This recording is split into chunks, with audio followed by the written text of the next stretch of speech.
Okay, I know I just said we're going to do the questions afterwards, but Dr. Tienken has graciously came here on a 3-hour drive in one way, so he's going to have to leave shortly. So we are going to have some questions for him right now if anybody has any. We have a satellite mic around. Does anybody have any questions? Hello? Yeah. First, Dr. Tienken, great presentation. I know a number of us are going to be eager to study it. I just had a quick question about what I'll call the Schmidt study of 2012. Do you know what I'm referring to? Well, I'm familiar with Professor Schmidt, and I'm familiar with some of his work. So which one? Because he puts out a lot of work. So let me. Right. Which one are we talking about? I'm thinking of the one and only study where we can say, oh, somebody attempted to do research on Common Core. He can compare the results, I think, with NAEP. Yeah, but the issue was you can't. I am looking for a critique. And I'm trying to remember what I know the argument. I can't recall the exact study. But the issue here is there has been no research on the effectiveness of Common Core because it hasn't been piloted, and so you have to wait for it to go down the road 5, 6, 7 years until kids start actually taking the NAEP after they've been exposed to it for multiple years. So one of the issues I think with his study is he compares proficiency rates on state exams compared to the NAEP and finds that some kids are 87% of the kids in one state are proficient, but yet they rank low on the NAEP. Well, first of all, the NAEP levels have never been validated. In fact, the U.S. Congress has recommended not using the NAEP levels for important comparisons. So that's a methodological issue right there with that study. But also, we're going to have to wait several more years until the fourth graders, kids who grew up, started in kindergarten with the Common Core, get to fourth grade to take the test. Now, hey, look, the NAEP scores may very well go up, but then my question is, what do the NAEP scores relate to? What do the NAEP scores predict? Do the NAEP scores relate to and predict important outcomes that kids need in the 21st century? Because once again, I've looked at released NAEP items. I don't see creativity, entrepreneurship, innovation, collaboration, communication, strategizing, critical thinking. I don't see them on the NAEP test. I see a set of 19th century skills, which, yes, are important, but should not be the only thing or the most important thing in a curriculum. Right. Okay. So I have somewhat methodological concerns about studies that link the success of the Common Core to the NAEP, because that's a very it's a thin connection at this point. Right. You've analyzed it, but my response is that it's just a specious study.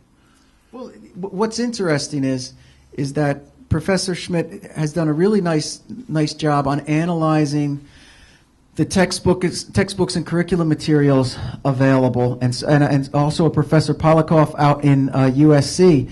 Great studies showing that the textbooks that are now being used are not even fully aligned. So we can't make any claims that the Common Core has done anything because the resources aren't even aligned to the Common Core. Because you've had governors in Tennessee and some other places say, our NAEP scores went up because we instituted the Common Core. Well, 1 or 2 years of implementation using textbooks and materials that aren't aligned to the Common Core standards, I don't see how that could make a difference on a test like that. So is anybody working on developing, how am I going to say this, non-standardized tests that address what I'll call non-19th century skills? Yeah, sure. There's a lot of alternative, well, some people call them alternative assessments because they're not, they're not made by large education companies. Okay. The Mission Skills Assessment is a high-end 21st century skill assessment tool, Mission Skills Assessment. And it's used in a lot of the top independent schools independent private schools around the country. And that's another thing that tells me, when I don't see the top independent private schools around the country jumping on board with PARCC and SBAC and Common Core, that tells me a little something. Sure. That tells me a little something. But yeah, there's something called Mission Skills Assessment. There's a bunch of other assessments that are 21st century skills-based, creativity, innovation, entrepreneurship, absolutely. And I would love to see those come into the public sphere. I would love it. My last question is, I'll pass on. It's just you. I mean, we keep seeing this term, 21st century skills. Now, you have your checklist of what defines 21st century skills, but I don't think that's the one the Common Core Proponents is using. And in fact, they don't even define what a 21st century skill is. I haven't seen. And once again, I am one of the people who have read the standards, and I haven't seen a lot of that in the standards. I see a lot of verbs like analyze, but once again, it's analyzing for one right answer. That is convergent thinking. I think we need divergent thinking. Any other questions? Yes, over here. It seems to me that the chief facilitator of this standardization movement in the United States, the chief facilitator and the enforcer, is the U.S. Department of Education. What's your opinion on having a big push to eliminate it? It seems to me that if it wasn't there, a lot of these troubles of ours would go away with the standardization movement here. Okay. I actually wrote about that in my book. The Department of Education has not always existed. Okay, and once again, I take a historical approach on this. It's not a political approach for me. It's a historical approach, and historically, public education has been a local and a state function. So I think that. I think maybe a Department of Education at the federal level that may have less input into state and local decision making. For me, historically, I think that would be a better thing, because I think there's a lot of strings attached to some of the programs now, and it really does limit the flexibility at the local and the state level. So, and I do address that in my book. For me personally, I think things would be better at the local level with less of a connection, at least a regulatory connection at the federal level. Okay, over here. Hi, my name is Chris. I'm the mother of a fifth grader and a kindergartner. And I have a couple of questions. The first is, would you please run for president because our children need you? Not interested, thank you. The second thing is, you had mentioned in your presentation that China was upgrading their standards. And by doing so, it sounds like they're doing the exact opposite of what the United States is doing. And is anybody here seeing this? Yeah, you're bringing up a good point. In fact, this has been going on for quite some time in China. They've been trying to get out from under the pressure of standardization and testing. And so they've created many different national laws to outlaw certain things. They just came up with some people have called it the new Chinese 10 Commandments, in terms of they want to limit testing. They don't want after school cram schools. You know, you're no longer supposed to legally be able to pay your teacher to tutor you after school, and those things, because they understand the pressures that this is doing to their economy. Their education minister has said, we will never have a Bill Gates or a Steve Jobs here. We just can't produce that type of thinker because of the system that we have. A great book just came out from Yang Zhao describing the Chinese system and how it is historically, culturally, comes from the dynasties that existed thousands of years before. So they've been under this kind of pressure and standardization for years. And yes, they are trying more and more to give local control to curriculum and testing. Now, of course, they have a little bit of their form of government only allows so much local control. So they're kind of stuck, and they understand that. But they are trying desperately to find ways to break out of this standardization trap, and we are going in the opposite direction. Right, exactly. We are trying desperately to find ways to become more standardized, which to me, just from a research point of view, just is not supported. And from a practical point of view, it doesn't make much sense. And from a parent of a fifth grader, the only thing that I see Common Core doing is making my son hate math more than anything. And I don't want that for him. I don't want that for him. So that's why I'm here today, and I hope that we can do something. And thank you very much for your time. Thank you. Yeah, leave it on, Eric. Hello. Okay. My name's Howard Daniel, Beacon Falls, which is part of Region 16, Prospect and Beacon Falls. And I've been to several Board of Education meetings where several people got up during the public section of it and talked just like we're all talking against Common Core and asking questions. But at a Board of Ed meeting, you're not allowed to ask the board any questions. You can give a statement, and that's it. And I've done it, and I've handed out literature on why I think Common Core is bad. And I've sat in the middle of the auditorium, and there was a microphone over here at this far end of the auditorium where you had to go and speak. And I sat in the middle of this crowd and watched every board member stare straight ahead as the person was speaking over here. And at the end of his speech, they would turn and say, "Thank you for your time." And then the next one would come up and they would do pretty much the same thing. They would just stare straight ahead, no expression on their face. And at the end, they would say, "Thank you for your talk." And then they would go on with their meeting. So my question to you, sir, is how can we beat this thing? What do we need to do? I'm not sure that I can actually answer that question. If I had the answer to that, I would be trying to do it. But I think what you are seeing now, more than last year and more than the year before and more than 2010 when a lot of states adopted the Common Core, I think you're seeing a greater awareness of what's going on. And as long as, awareness helps people to ask questions and it helps people to get involved.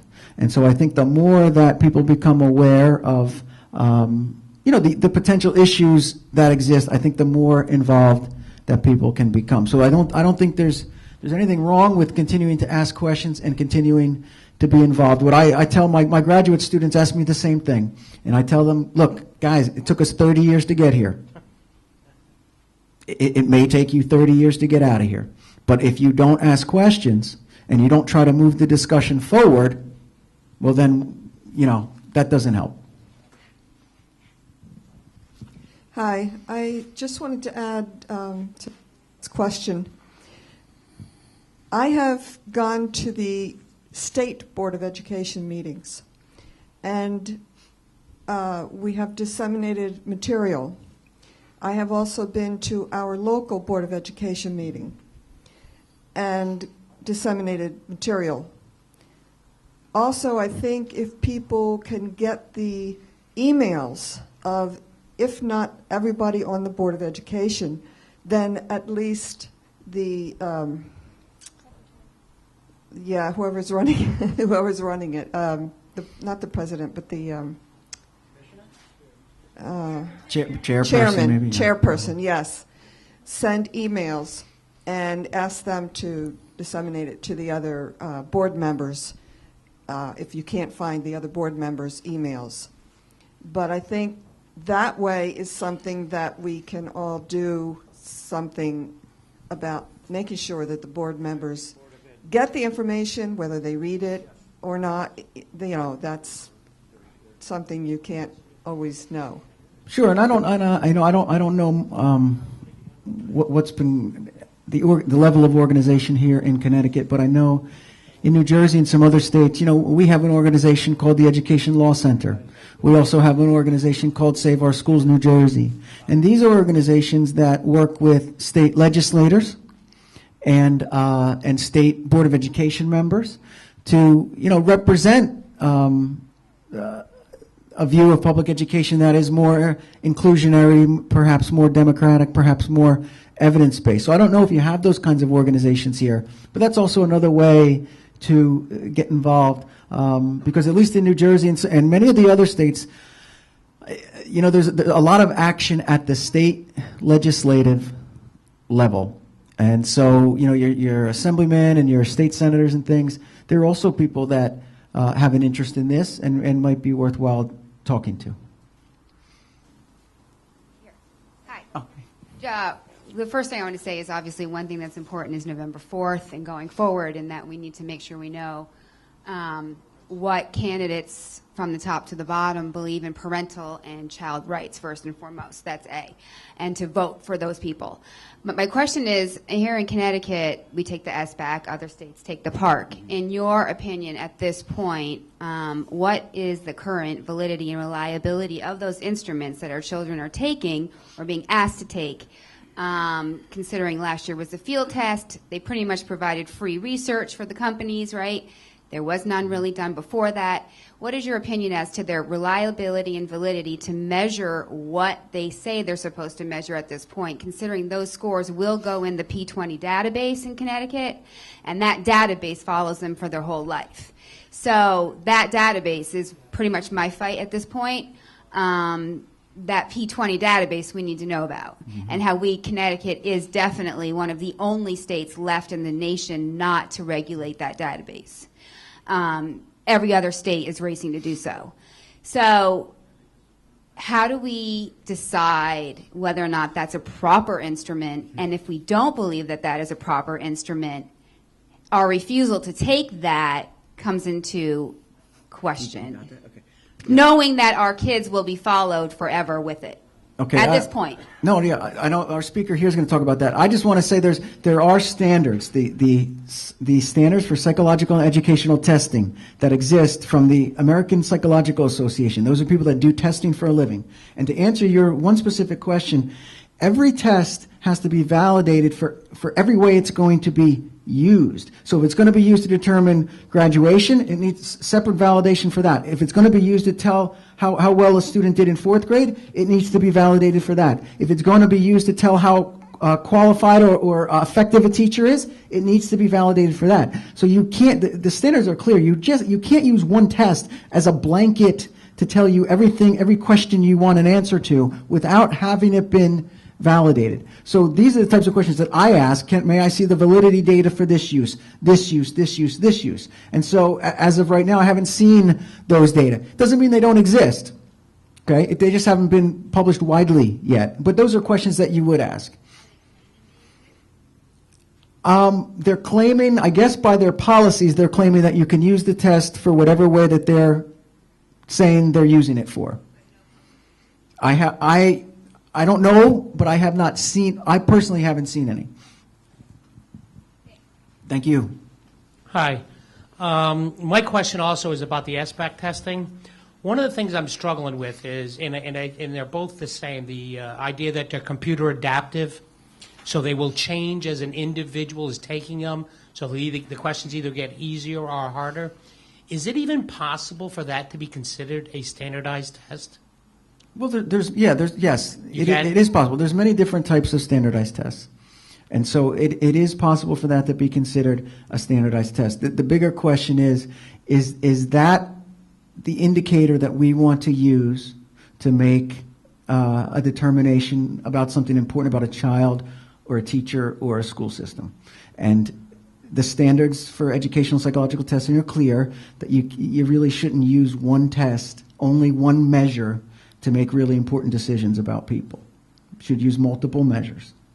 Okay, and would that also apply as a mastery test? Let's say... I guess what's the definition of a mastery test? There's not one test that can tell you... Well, they define it here, right? They define NAEP and these other CMTs as mastery tests. And by law... I think maybe technically they can get away with that, but in reality, for a test to be diagnostic, to tell you how well a student really performs in one skill or in one standard, there has to be 25 questions per skill or per standard, however you want to name it. And I know the Connecticut test definitely doesn't reach that level. In fact, we just finished a study at Seton Hall where I predicted, along with a colleague of mine and I predicted the test results at the district level using only census data. So we were able to predict the percentage of students who were going to be proficient or above on the CMTs in grades 3 through 8 by only using your U.S. Census data, knowing nothing about your schools. So, that raises another issue. These tests are highly sensitive to out-of-school factors. That's why you're not supposed to use just one indicator to make a really important decision about kids. And we've done the same work in New Jersey in terms of predicting test percentages of kids being proficient. Who's up here and then? Okay. Hi, I'm Kathy, and I'm a retired teacher and actually a former Board of Ed member, but I couldn't stand being on the Board of Ed more than 2 years because it's so frustrating.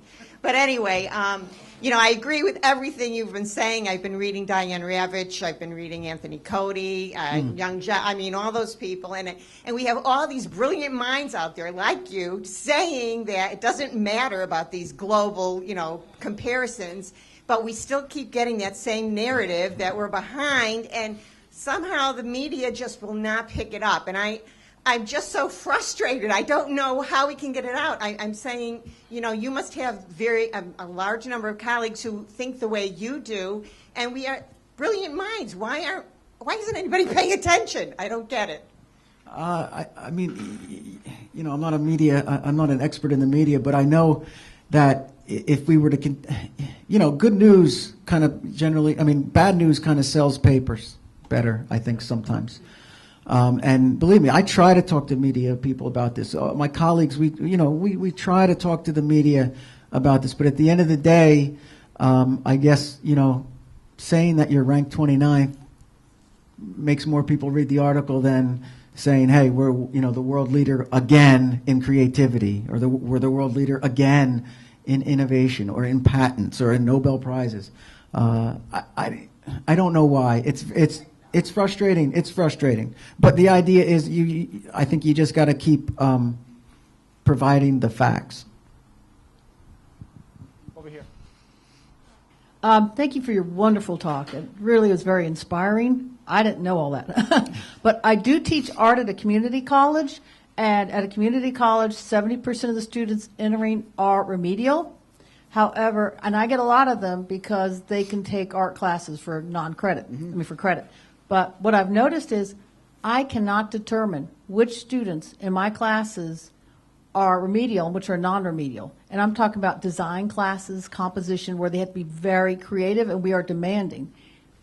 There is no way I can correlate their test scores with their creativity demonstrated in the classroom. The second point I'd like to make is actually a question. Where can I get your book?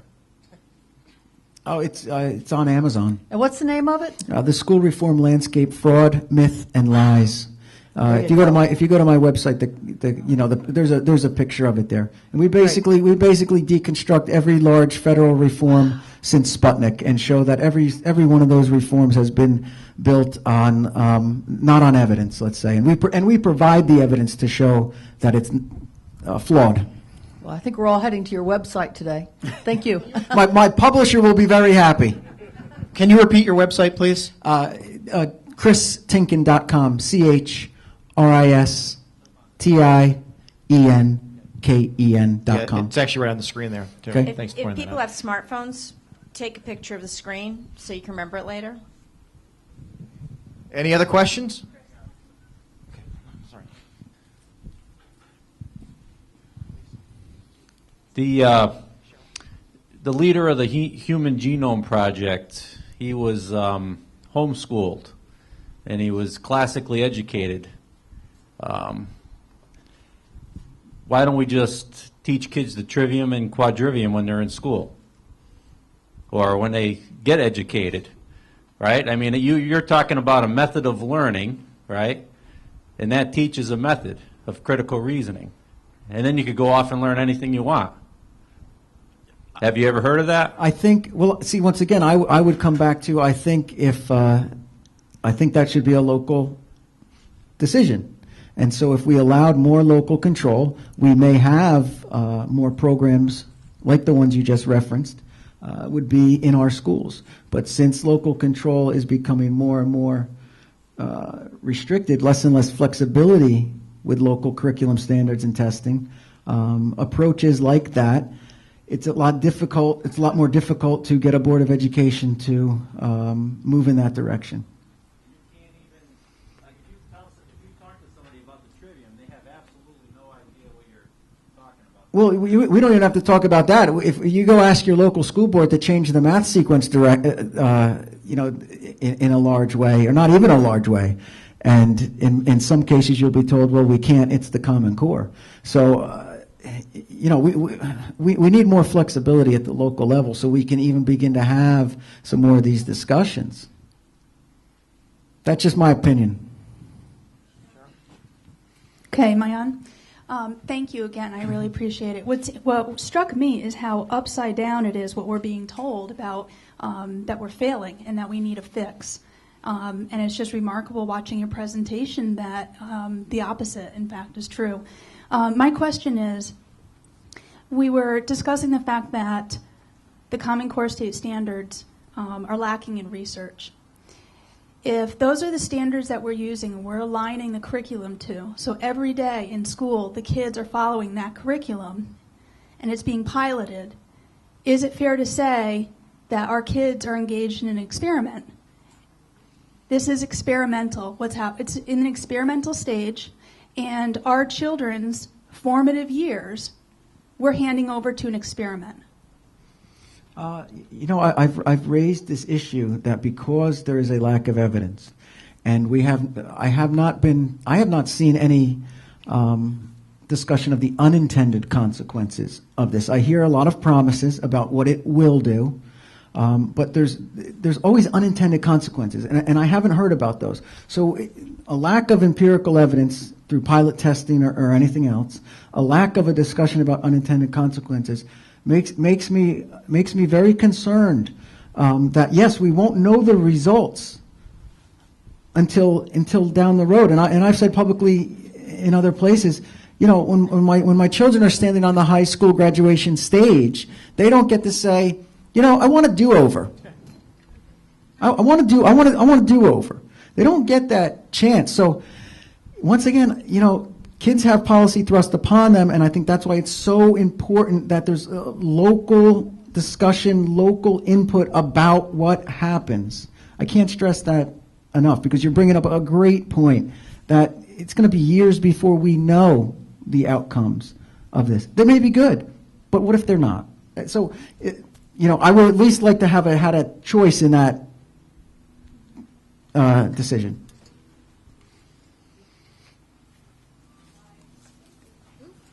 Hello, thank you. Thank you very much for coming.